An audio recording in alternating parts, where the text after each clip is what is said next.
Boss, about that AI pod you retrieved from Emmerich's research facility. Guess what we found inside? A corpse. Human. The pod maintained a low internal temperature the whole time, and very little outside air got in. That would have slowed down decomposition. Still, the remains were mostly skeletal. Estimated time of death is between 6 months and a year ago. We put the screws to Huey about it. Listen to the tape. Turns out it was the body of someone we knew very well.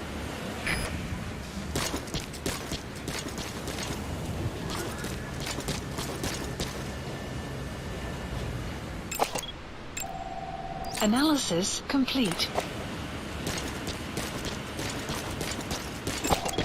Analysis complete.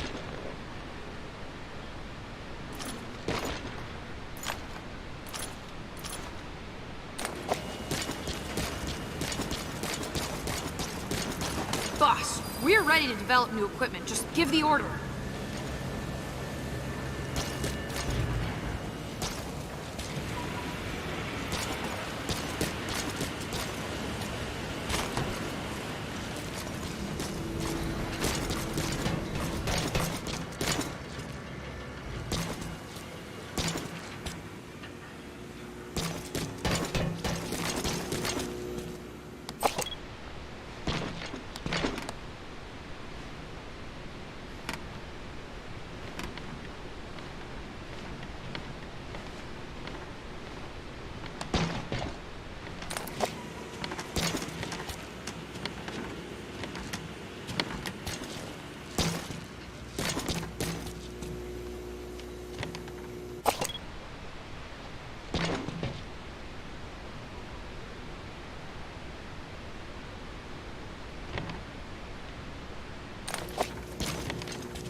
Please select a landing zone.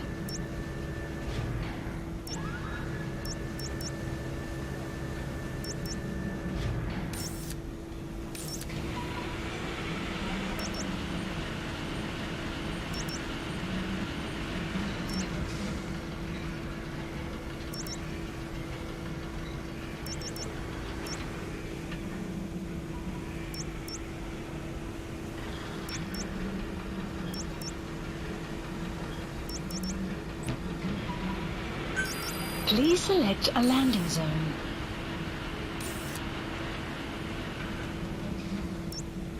Landing zone. Roger. This is Pequod. Arriving shortly at LZ. This is Pequod. On station at LZ.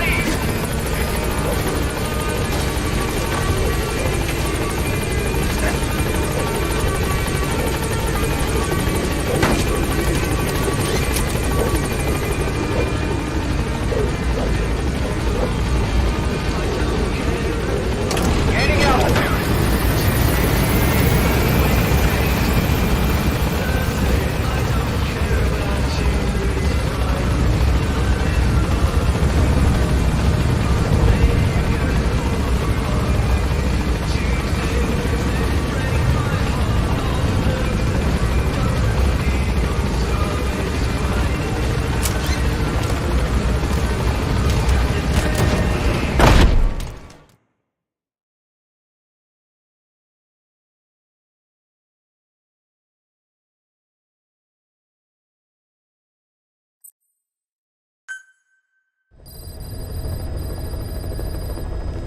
Boss, about that AI pod you retrieved from Emmerich's research facility. Guess what we found inside? A corpse. Human. The pod maintained a low internal temperature the whole time, and very little outside air got in. That would have slowed down decomposition. Still, the remains were mostly skeletal. Estimated time of death is between 6 months and a year ago. We put the screws to Huey about it. Listen to the tape. Turns out it was the body of someone we knew very well.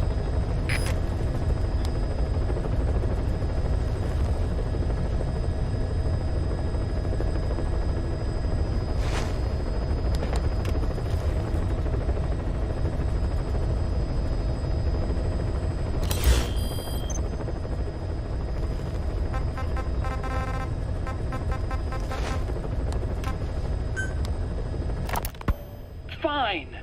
Yes, Strangelove was doing AI research in that lab. Why hide that until now? Why?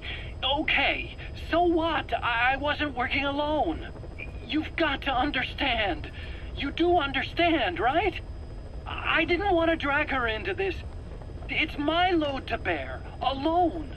So you didn't create the AI intended to drive Sahelanthropus. It was Strangelove. Rain. Skullface was never in favor of AI control. So naturally they argued. Strangelove, she got him angry and he killed her. How? You didn't see it? So you found her inside that pod after the fact. And you just left her body to rot in there. Or perhaps you put her in there afterward. I asked him not to take her away from me. So she was killed by Skullface, but you asked nicely, and he put her body in the AI pod for you. That's right. Pathetic. You know, we have another idea. That you killed her. Me? I couldn't kill her. You killed her and locked her body in the pod. I wouldn't. Don't treat me like one of you. I can't just kill anyone whenever I feel like it. I'm a normal human being. Oh, I see.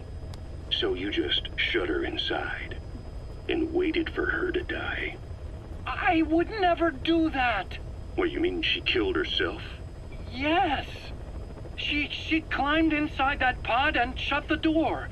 It can't be opened from the outside. It was suicide. Suicide, I said. She killed herself. She got in when I wasn't looking and suffocated. She'd often try to do things like that. By the time I realized and opened the door, she wasn't breathing.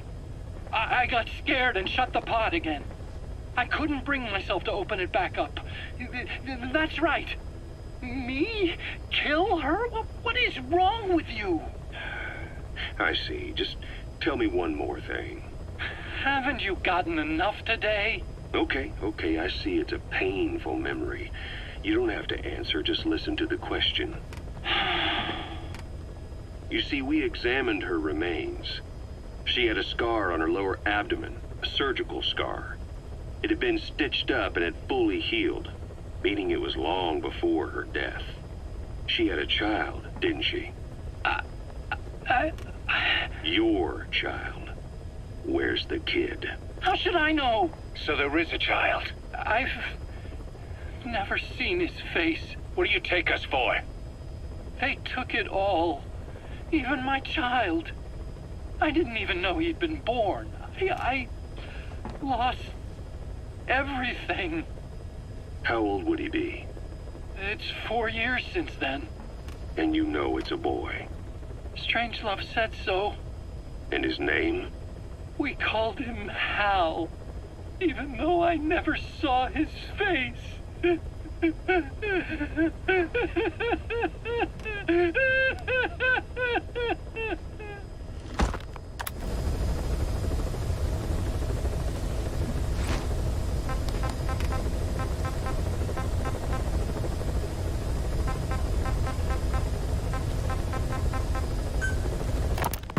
Volgan, the GRU colonel, was burned alive with a Shagohod during Operation Snake Eater 20 years ago. Despite suffering severe burns to his entire body, he still clung to life. After you left Seleniarsk, Volgan's body was taken to a research institute in the outskirts of Moscow, but modern medicine couldn't explain why he was still alive. Not that the Colonel was any ordinary man to begin with. That constant electric current he had running through his body that he could unleash at will? To be honest, I was always uncomfortable around him. Thought I might get electrocuted just by standing nearby. The institute studying him was tasked with investigating and developing human paranormal abilities. The comatose Volgan was used to further the Soviet Union's research into such abilities. But not long ago, the facility burned to the ground, and Volgan's body was never found among the rubble, even though the fire started in the room where they were keeping him. This occurred at around the same time you woke up. If Skullface was right, and a thirst for revenge can turn a man into a demon and keep the dead alive, and this man on fire who's been coming after us ever since you woke up, well, that just might be what's left of our old friend Volgan. It's not over yet. Back in '64, in Seleniarsk, you brought his plans for a utopia down in flames. That grudge is what's keeping him alive. The day the research facility holding Volgan burned down, a Soviet jumbo passenger jet happened to crash nearby, far away to the north of that hospital in Cyprus. On board the plane was a young boy who was being studied at the same facility. The plane fell to Earth from over 8,000 feet, but the boy's body was the only one not recovered. At almost exactly the same time as the crash, Volgan awoke in that facility. According to the Research Institute's documents, the gifts this boy demonstrated included psychokinesis and telepathy. To protect his mind from being inundated with other people's thoughts, he always wore a kind of gas mask. A rudimentary form of psychic insulation, apparently. We don't know where this boy is, but if Skullface is connected to him, we may cross paths with him yet. This boy is part of a new age where nothing we understand about the world makes sense anymore. Don't let your guard down.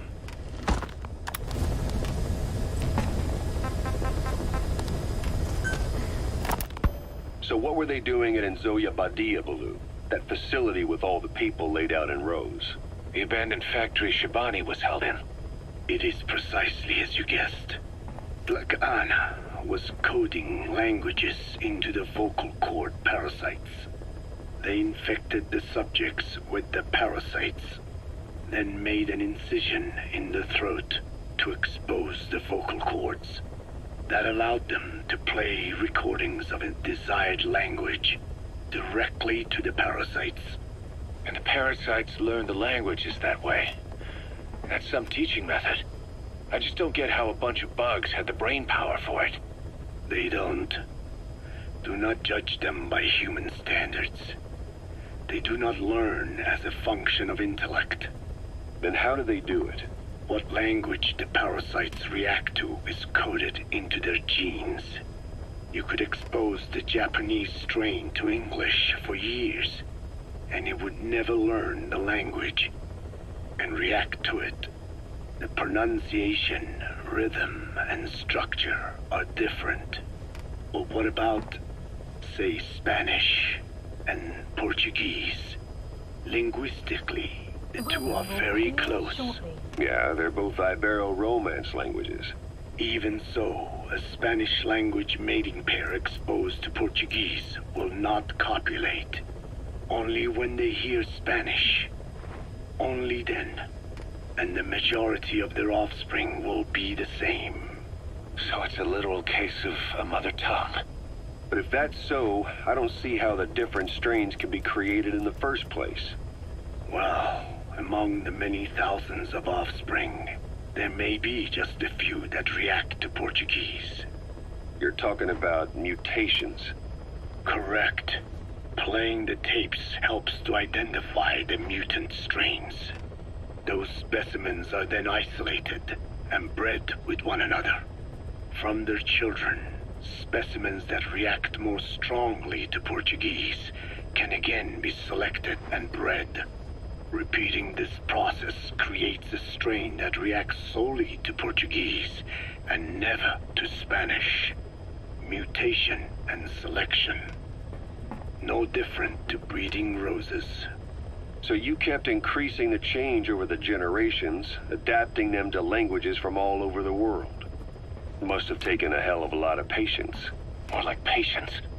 Just how many died for this? There's something I still don't get. In order to tell which larvae will react to Portuguese, you'd have to let them develop and then see which copulate. That means you'd need tens of thousands of guinea pigs. There's no way you could do that in a facility that small. For normal selective breeding methods, you would be right. But there is a more effective selection method when training the vocal cord parasites. Go on. It is not only when mating that the parasites listen for language. Shortly before hatching, larvae display markedly increased activity in reaction to particular language. The active eggs can be identified under a black light, so the eggs that react to Portuguese are selectively placed in the throats of subjects. So you see, narrowing down strains that react to the target language is an effective process. Though I'm sure that even so, many lost their lives to create the various strains. Taken against their will into that dungeon. There are two reasons for playing the tapes for the parasites. One, to isolate the eggs that respond to the target language. And two, to cause the specimens raised from the selected eggs to mate. I get how the system works. But why do they respond to language before they even hatch? It's not like they can mate from inside an egg. It is because the larvae learn the language before hatching. You mentioned that what language the parasites respond to is hard-coded into their genes, and that they don't have the brain power to actually learn a language. But then you say that the larvae at Nzoia Badia Bulu were learning the languages in the egg. Your story doesn't add up. Your country is home to a unique songbird. The Japanese bush warbler. Sure, what of it? What a beautiful call it has. But no bush warbler can sing it perfectly at the start. As chicks, they can barely chirp at all. They must learn from their parents and other adult birds. Only then can they sing properly and attract females. So naturally, there are individual differences in each bird's call. Though they start on the same footing, each bird is influenced by its teachers. And the parasites are the same? Like the birds, the parasites have a genetic predisposition towards a particular language. But while in the egg, the larvae's ears are tweaked by listening to the voice of the host. This tweaking ensures that the grown parasites will react better to the host's speech pattern. Why would they have an ability like that? Well, there are distinct regional differences within even the same language. Rare is the language that has no unique dialects. Yes, learning the host's speech pattern before hatching attunes the larvae to whatever twist of pronunciation it will encounter. This adaptive ability is what makes them so formidable. I see. So a language requires selective breeding, but the parasites can learn dialects by themselves. Of course, having the egg stage larvae listen to the tapes in the factory was not meant to teach them. It was more important to use that trait of theirs to identify the mutated strains. As I mentioned earlier, Is that really accurate enough to use as a weapon? You could wipe out a neighboring ethnic group by accident if their pronunciation is too close. what you say is true. In that sense, they are imperfect as ethnic cleansers. But for his purposes, they are good enough. His objective was not to exterminate, any one ethnic group, but to render the world's lingua franca, English, inert.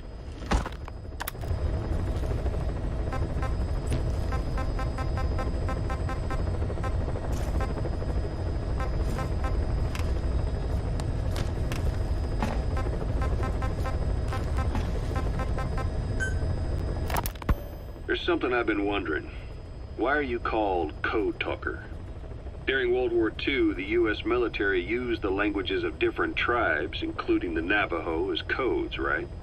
I know the term Code Talker was used to mean people sent to the battlefield to speak in those codes. Were you one of them? Our mother tongue was indeed used for war. But I did not go. I was already over the conscription age. However, I was made to help craft the codes that were spoken. So in a wider sense, you could call me a code talker for that. Navajo is a complex language, and virtually no one outside the US speaks it. They must have thought it was the perfect language to use as a code. Yeah, in the end, the Japanese never cracked it. The cipher is king in information warfare. Of course, they didn't simply speak in Navajo. They created substitutions for words according to a code book, and then translated those into our language. Young Diné was sent to the front lines of the Pacific Theater as code talkers. To fight is an honor for the Diné. They were the pride of our people. But I cannot say this history brings me joy. Words are alive. When they are spoken, life is breathed into them. They become a part of the listener. Our words were transformed into lifeless ciphers and used for war. This, after the Black Ana spent generations suppressing the language. Yeah, I'm sorry. So I guess we shouldn't be calling you Code Talker, huh? No, I do not mind. The reason Skullface called me Code Talker was because I also am responsible for coding language into the vocal cord parasites. I am the same as those young warriors, used for a cipher's sake. I must never forget that. The name, Code Talker, is a lesson carved into my being. You said Skullface ordered you to weaponize the vocal cord parasites. But you also said he wasn't the reason. And he wasn't. I was seduced by the parasites. That is a fact. How? You mean from your curiosity as a scientist? That I cannot deny. But there is more to it. The story goes back to the 19th century, to my earliest memory. One day, a man from the government visited our Hogan, our home. I cried as he yanked me from my mother's arms and took me away to an Indian boarding school. From that day forward, I became George. This was the name my teacher gave me. I was forced to give up my Diné name, forbidden from speaking anything but English. If we dared utter a word of filthy Navajo, the teacher made us eat a bar of soap. Yeah, that was the U.S. government's education policy for Native Americans. To erase our words was like erasing our people. Their education was tantamount to ethnic cleansing. Over time, the overt persecution of our language stopped. But to this day, it continues to be eaten away by the lingua franca, that is English. Many of the Diné outside the reservations can speak nothing else.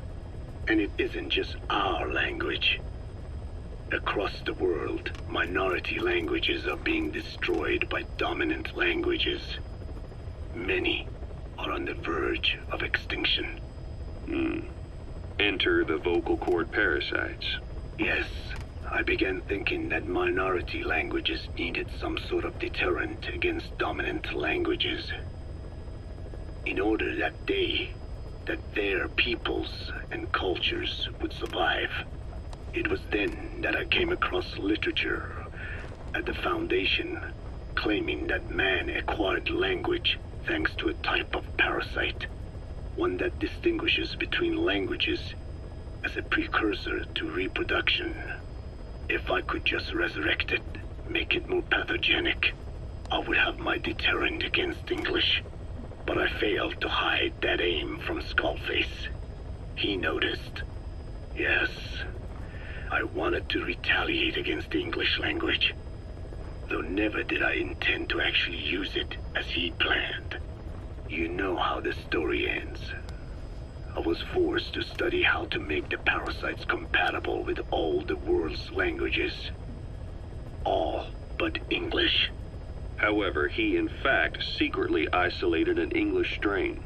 I will not be held prisoner by the man's phantom. The English strain must not be allowed to exist either.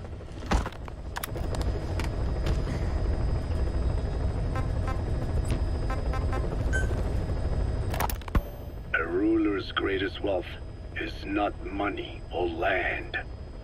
It is the number of individuals under his control. Subjects who work, consume, are there to be used as pawns in war. For a capitalist ruler, his people's power becomes his power. You are the same. With your diamond dogs, you spin it with your speeches. But what you're doing is bringing as much talent as you can into your little domain. Every person another feather in your cap.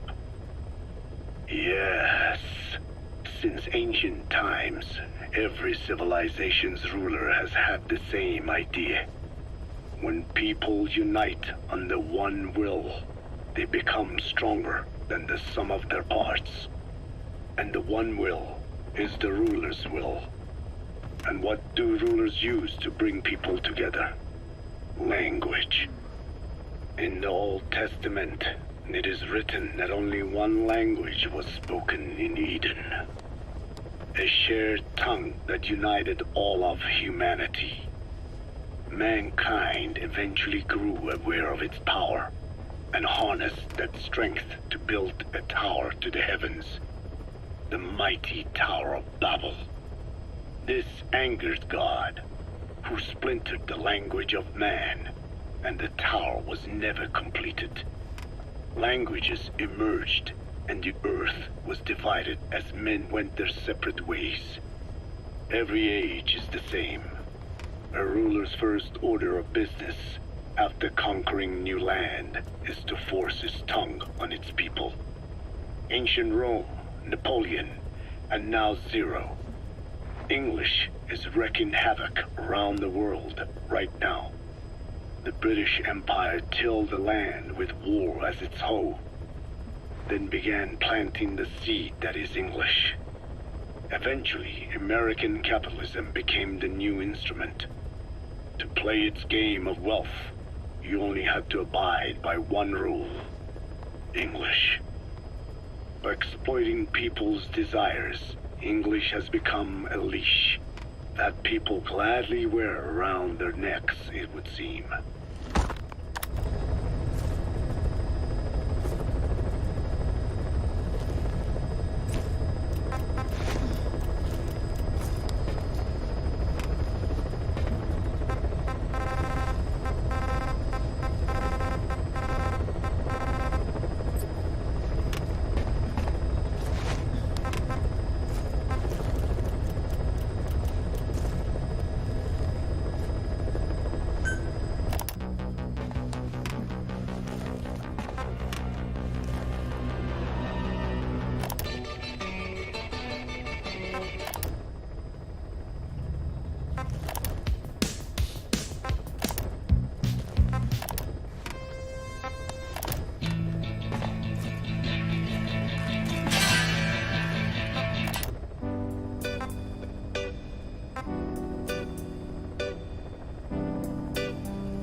In the deepest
Please select a mission.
Clouds approaching.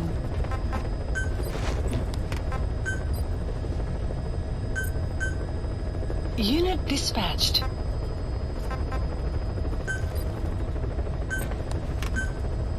Unit dispatched.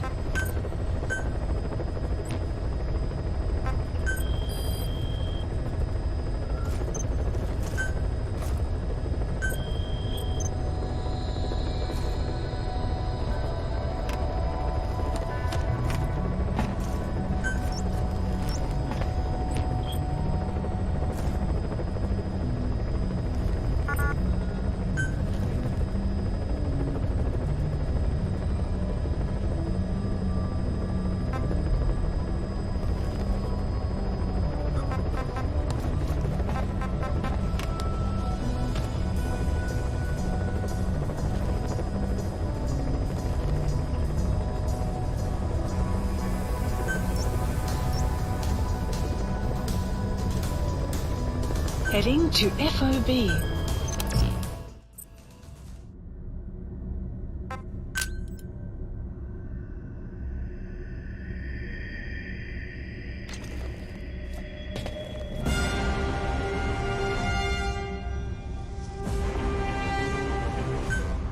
Deploying.